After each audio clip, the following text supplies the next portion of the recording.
ಪ್ರಿಯ ವೀಕ್ಷಕರೇ ನಮಸ್ಕಾರ. ವಿಚಾರ ಏನಪ್ಪ ಅಂದರೆ, ಮುಖ್ಯಮಂತ್ರಿಗಳು, ನಮ್ಮ ಕರ್ನಾಟಕದ ಮುಖ್ಯಮಂತ್ರಿಗಳು ಸಿದ್ದರಾಮಯ್ಯನವರು ರಾಜೀನಾಮೆ ಕೊಟ್ಟರು. ರಾಜೀನಾಮೆ ಕೊಟ್ಟೋದಕ್ಕೆ ಕೆಲವರು ಕಣ್ಣೀರು ಹಾಕ್ತಾ ಇದ್ದಾರೆ, ಗೊಳೋ ಅಂತ ಇದ್ದಾರೆ, ಹೋರಾಟ ಮಾಡ್ತಾ ಇದ್ದಾರೆ, ಬೇಜಾರು ಮಾಡ್ಕೊತಾ ಇದ್ದಾರೆ. ಆದರೆ ನಮಗೆ ಅದು ಯಾವುದಿಲ್ಲ, ಬೇಜಾರು ಇಲ್ಲ, ಖುಷಿನೂ ಇಲ್ಲ, ಏನಿಲ್ಲ.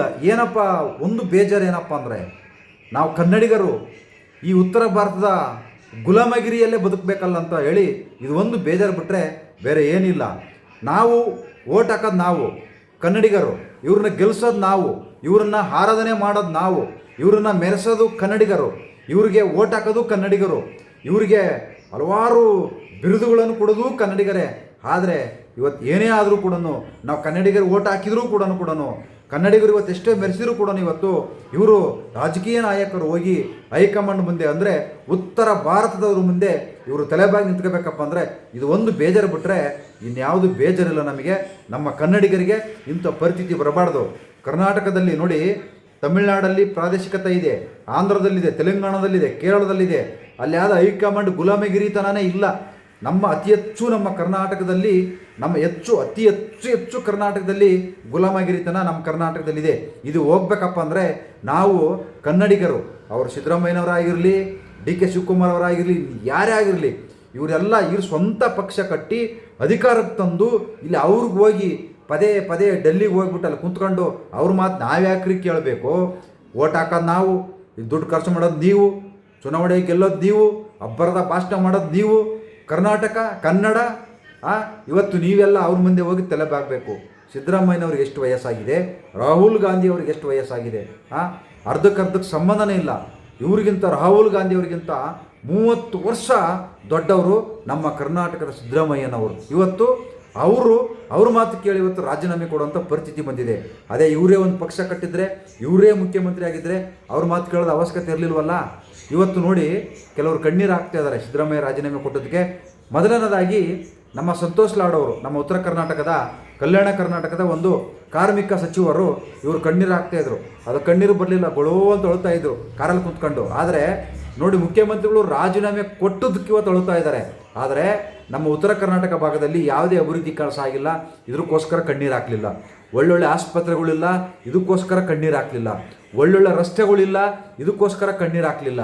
ಇವತ್ತು ಅವ್ರು ರಾಜೀನಾಮೆ ಕೊಟ್ಟರು, ನಮ್ದು ಎಲ್ಲಿ ಮಂತ್ರಿ ಸ್ಥಾನ ಹೋಗ್ಬಿಡುತ್ತೆ ಅಂತೇಳಿ ನೆನೆಸ್ಕೊಂಡು ಬಿಕ್ಕಿಸ್ಕೊಂಡು ಅಳುತ್ತಾ ಇದ್ದಾರೆ ನಮ್ಮ ಉತ್ತರ ಕರ್ನಾಟಕದ ಕಾರ್ಮಿಕ ಸಚಿವರು ಸಂತೋಷ್ ಲಾಡ್ ಅವರು.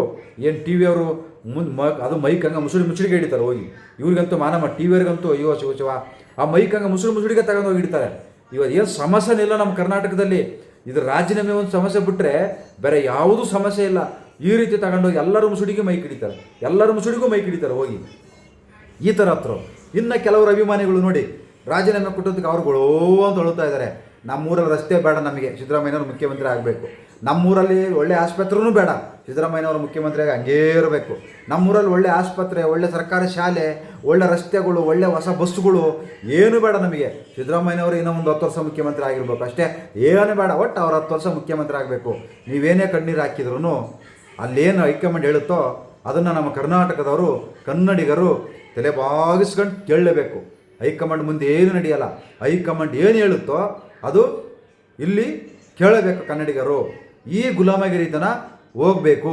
ಯಾಕಂದರೆ ಕನ್ನಡಿಗರು ಸ್ವಯಂ ಘೋಷಿತ ಸ್ವಾಭಿಮಾನಿಗಳು. ನಮಗೇನು ಬೇರೆ ರಾಜ್ಯದವರು ಬಿರುದು ಕೊಟ್ಟಿಲ್ಲ, ಕನ್ನಡಿಗರು ಸ್ವಾಭಿಮಾನಿಗಳು ಅಂತ ನಾವು ಕನ್ನಡದವರೇ ನಾವೇ ಅಂದ್ಕೊಂಡಿರೋದು. ನಾವೇ ಸ್ವಾಭಿಮಾನಿಗಳು, ನಾವು ಕನ್ನಡದವರು ಸ್ವಾಭಿಮಾನಿಗಳು, ನಾವೇ ಬಿರುದು ತಗೊಂಡಿರೋದು. ಅಂದರೆ ಸ್ವಯಂ ಘೋಷಿತ ನಾವೇ ಸ್ವಾಭಿಮಾನಿಗಳು ಅಂತ ನಾವು ಬಿರುದು ಕೊಟ್ಕೊಂಡಿದ್ದೀವಿ. ಇದು ತಮಿಳ್ನಾಡವ್ರು ಕೊಟ್ಟಿಲ್ಲ ನಮಗೆ, ಮಹಾರಾಷ್ಟ್ರದವ್ರು ಕೊಟ್ಟಿಲ್ಲ, ಇಲ್ಲ ಉತ್ತರ ಭಾರತದವ್ರು ಕೊಟ್ಟಿಲ್ಲ, ಉತ್ತರ ಪ್ರದೇಶದವ್ರು ಕೊಟ್ಟಿಲ್ಲ, ಯಾರೂ ಕೊಟ್ಟಿಲ್ಲ ನಮಗೆ. ಕನ್ನಡಿಗರು ಸ್ವಾಭಿಮಾನಿಗಳು ಅಂತ ನಾವೇ ಕೊಟ್ಕೊಂಡಿರೋದು, ನಾವೇ ಮಾಡ್ಕೊಂಡಿರೋದು ಇದು. ಅದರಿಂದ ಏನಿವತ್ತು ಇವರೆಲ್ಲ ಇದ್ದಾರಲ್ಲ, ಒಂದು ಕರ್ನಾಟಕದಲ್ಲಿ, ಒಂದು ಕನ್ನಡದಲ್ಲಿ ಪ್ರಾದೇಶಿಕ ಪಕ್ಷ ಕಟ್ಟಿದರೆ ನಾವು ಇದು ರಾಷ್ಟ್ರೀಯ, ಅಂದರೆ ಹಿಂದಿ ಗುಲಾಮರ, ಉತ್ತರ ಭಾರತದವರ ಗುಲಾಮರ ಪದ್ಧತಿ ಹೋಗುತ್ತೆ. ಸ್ವತಂತ್ರ ಬರೋದಕ್ಕಿಂತ ಮುಂಚೆ ಬ್ರಿಟಿಷರು ಗುಲಾಮರಾಗಿದ್ವಿ, ಈಗ ಉತ್ತರ ಭಾರತದ ಗುಲಾಮರಾಗಿದ್ದೀವಿ. ಈ BJP ಕಾಂಗ್ರೆಸ್ ಹೈಕಮಾಂಡ್ ಸಂಸ್ಕೃತಿ ಇದೆಯಲ್ಲ, ಇದು ಹೋಗ್ಬೇಕಿದು. ಇದು ಹೋದ್ರೇ ನಮ್ಮ ಕರ್ನಾಟಕ ಒಂದು ಅದ್ಭುತವಾಗಿರುತ್ತೆ. ಎಲ್ಲಿವರೆಗೂ ಹೋಗೋದಿಲ್ವೋ ಅಲ್ಲಿವರೆಗೂ ಹಿಂಗೆ ಇರುತ್ತೆ. ಇಲ್ಲಿ ಓಟ್ ಹಾಕೋದು ನಾವು, ಜೈಕಾರಕ್ಕೆ ಹೋಗೋದು ನಾವು, ಇವರಿಗೆ ಇವ್ರಿಗೆಲ್ಲ ಅದು ಇದು ಮಾಡೋದೆಲ್ಲ ನಾವು. ಇವತ್ತು ಇವ್ರು ಯಾರು ಮುಖ್ಯಮಂತ್ರಿ ಆಗಬೇಕು, ಯಾರು ಮುಖ್ಯಮಂತ್ರಿ ಆಗಬೇಕು, ಯಾರು ಹೋಮ್ ಮಿನಿಸ್ಟರ್ ಆಗಬೇಕು, ಯಾರು ಕಾರ್ಮಿಕ ಮಂತ್ರಿ ಆಗಬೇಕು, ತೀರ್ಮಾನ ಮಾಡೋದು ಯಾರು? ಅವರು ಹೈಕಮಾಂಡ್ ಅವರು. ಯಾರವರು? ಅವ್ರು ಯಾರು ಅಂತ ಹೈಕಮಾಂಡ್ ಇರಲಿ, ಎಲ್ಲದೂ ಅವರೇ ಡಿಸೈಡ್ ಮಾಡೋಂಗಿದ್ರೆ ಇಲ್ಲಿ ನಾವ್ಯಾಕೆ ಓಟ್ ಹಾಕಬೇಕು? ಅಲ್ಲೇ ಓಟ್ ಹಾಕಂತ ಅಲ್ಲೇ ಗೆದ್ಕೊಳ್ಬಿಡಿ, ಅವರೇ ತೀರ್ಮಾನ ಮಾಡ್ಕೊಳ್ಳಿ. ಇಲ್ಲಿ ಕನ್ನಡಿಗರ ತನ ಓಟ್ ಹಾಕೋದು, ಕಾಂಗ್ರೆಸ್ಗೆ ಓಟ್ ಹಾಕೋದು ನಾವೇ, ಬಿ ಜೆ ಪಿಗೆ ಓಟ್ ಹಾಕೋದು ನಾವೇ, ಕನ್ನಡಿಗರು, ಬೇರೆಯವರಲ್ಲ, ಉತ್ತರ ಭಾರತದವರಲ್ಲ. ಇಂಥ ಪರಿಸ್ಥಿತಿ ಬೇರೆ ಯಾವ ರಾಜ್ಯದಲ್ಲೂ ಇಲ್ಲ, ಇಂಥ ಪರಿಸ್ಥಿತಿ ನಮ್ಮ ಕರ್ನಾಟಕದಲ್ಲಿದೆ ಇವತ್ತು. ಇವತ್ತು ತಮಿಳ್ನಾಡಲ್ಲಿ ಮುಖ್ಯಮಂತ್ರಿ ಆದರು, ಯಾರು ಹೋಗಿ ಕೇಳ್ಕೊಂಡು ಹೋದ್ರ? ಯಾರ್ಯಾರು ಮುಖ್ಯಮಂತ್ರಿ ಆಗಬೇಕು, ಯಾರ್ಯಾರು ಆ ಮಿನಿಸ್ಟರ್ ಆಗಬೇಕು, ಯಾರಿಗಾರು ಒಬ್ಬರು ಡೆಲ್ಲಿಗೆ ಹೋದ್ರಿ ಅನ್ರಿ, ಫೈಲ್ ಹಿಡ್ಕೊಂಡು ಡೆಲ್ಲಿಗೆ ಹೋದ್ರ, ಅವರು ಫ್ಲೈಟ್ ಎತ್ಕೊಂಡು ಡೆಲ್ಲಿಗೆ ಹೋದ್ರ, ಯಾರು ಮುಂದಕ್ಕೆ ಹೋಗಲಿಲ್ಲ. ಇಲ್ಲೇ ತಮಿಳ್ನಾಡಲ್ಲೇ ಎಲ್ಲ ಲೀಸ್ಟ್ ರೆಡಿ ಆಯಿತು, ಯಾರ್ಯಾರು ಮಂತ್ರಿ ಆಗಬೇಕು, ಯಾರ್ಯಾರು ಏನಾಗಬೇಕು ಅಂತಂದೇಳಿ. ಡೆಲ್ಲಿಲಿ ಆಗಲಿಲ್ಲ, ಇಲ್ಲಿ ಮಾಡ್ಕೊಂಡು ಡೆಲ್ಲಿಲಿ ಹೋಗಿ ತೀರ್ಮಾನ ಮಾಡ್ಕೊಳ್ಳೋದು ಕರ್ನಾಟಕದಲ್ಲಿ. ಗೊತ್ತಾಯ್ತಾ? ನೋಡಿ, ಮುಖ್ಯಮಂತ್ರಿ ಆದರು, ಹೋಗಿ ಒಂದು ತಿಂಗಳು ವರ್ಷತ್ತಿಗೆ ಪ್ರಧಾನಮಂತ್ರಿಗಳನ್ನೂ ಭೇಟಿ ಮಾಡ್ಕೊಂಡು ಬಂದರು. ಏನೇನು ಬೇಕು ತಮಿಳ್ನಾಡಿಗೆ, ಏನೇನು ಸವಲತ್ತುಗಳು ಬೇಕು ಅಂತೇಳಿ ಹೋಗಿ ಕೇಳ್ಕೊಂಬಂದರು. ನಮ್ಮ ಕರ್ನಾಟಕದವ್ರು ಹೋಯ್ತಾರಾ?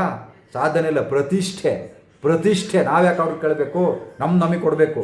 ಟಿ ವಿ ಮುಂದೆ ಕೂತ್ಕೊಂಡು ನಮಗೆ ಕೊಡಬೇಕು. ಟಿ ವಿ ಮುಂದೆ ಕೂತ್ಕೊಂಡು ಕೇಳ್ತಾವೆ, ಇಲ್ಲಿ ಕೂತ್ಕೊಂಡು ಟಿ ವಿ ಅವ್ರು ಮೈಕ್ ಹಿಡಿತಾರೆ, ನಮ್ದು ಕೊಡ್ಬೇಕು ರೀ, ನಾವು ಅಷ್ಟು ಕಟ್ಟಿದ್ದೀವಿ, ಇವಿಷ್ಟು ಕಟ್ಟಿದ್ದೀವಿ, ನಮಗೆ ಅದು ಬೇಕು. ಟಿ ವಿ ಮುಂದೆ ಕೂತ್ಕೊಂಡು ಕೇಳಿಕೊಡ್ತಾರಾ? ನೋಡಿ, ಒಂದು ತಿಂಗಳು ಆಗಲಿಲ್ಲ, ಹೋಗಿ ಪ್ರಧಾನಮಂತ್ರಿ ಮೀಟ್ ಮಾಡ್ಕೊಂಬಂದು ತಮಿಳ್ನಾಡಿಗೆ ಏನು ಬೇಕು, ಎಷ್ಟು ಬೇಕು ಎಲ್ಲ ಕೇಳ್ಕೊಂಬಂದರು. ಇವಾಗ ಕೊಡ್ತಾರೆ, ಅವ್ರಿಗೆ ಕೊಡ್ತಾರೆ. ನಮ್ಮ ಕನ್ನಡದಲ್ಲಿ ಕೊಡಲ್ಲ. ಇಲ್ಲಿ ಪ್ರತಿಷ್ಠೆ, ಸ್ವಾಭಿಮಾನಿಗಳು ಹೋಗಿ ಕೇಳಲ್ಲ, ಟಿ ವಿ ಮುಂದೆ ಕೂತ್ಕೊಂಡು ಓಲೋಲೋ ಅಂತ ಬಾಯ್ಬಿಡ್ಕೊತವೆ. ಇಷ್ಟೇ. ನಮಸ್ಕಾರ. ನೀವು ಕಣ್ಣೀರು ಹಾಕಿ ಬೇಡನಲ್ಲ, ದುಃಖ ಪಡಿ ಬೇಡನಲ್ಲ. ನಮ್ಮೂರಲ್ಲಿ ರಸ್ತೆ ಇಲ್ಲ ಅಂತ ದುಃಖ ಪಡಿ, ನಮ್ಮೂರಲ್ಲಿ ಒಳ್ಳೆ ಆಸ್ಪತ್ರೆ ಇಲ್ಲ ಅಂತ ದುಃಖ ಪಡಿ, ಒಳ್ಳೆ ಹೊಸ ಬಸ್ಗಳು ನಮ್ಮೂರಿಗೆ ಬರ್ತಾ ಇಲ್ಲ ಅಂತ ದುಃಖ ಪಡಿ, ಒಳ್ಳೆ ಶಾಲೆಗಳಿಲ್ವಲ್ಲಪ್ಪ ಅಂತ ದುಃಖ ಪಡಿ. ಈ ರೀತಿ ದುಃಖ ಪಡಿ. ಅದು ಬಿಟ್ಬಿಟ್ಟು ಅವರು ರಾಜೀನಾಮೆ ಕೊಟ್ಟರೆ ದುಃಖ ಪಡೋದಲ್ಲ. ಗೊತ್ತಾಯ್ತಾ? ನಮಸ್ಕಾರ. ಜೈ ಹಿಂದ್, ಜೈ ಕರ್ನಾಟಕ ಮಾತೆ.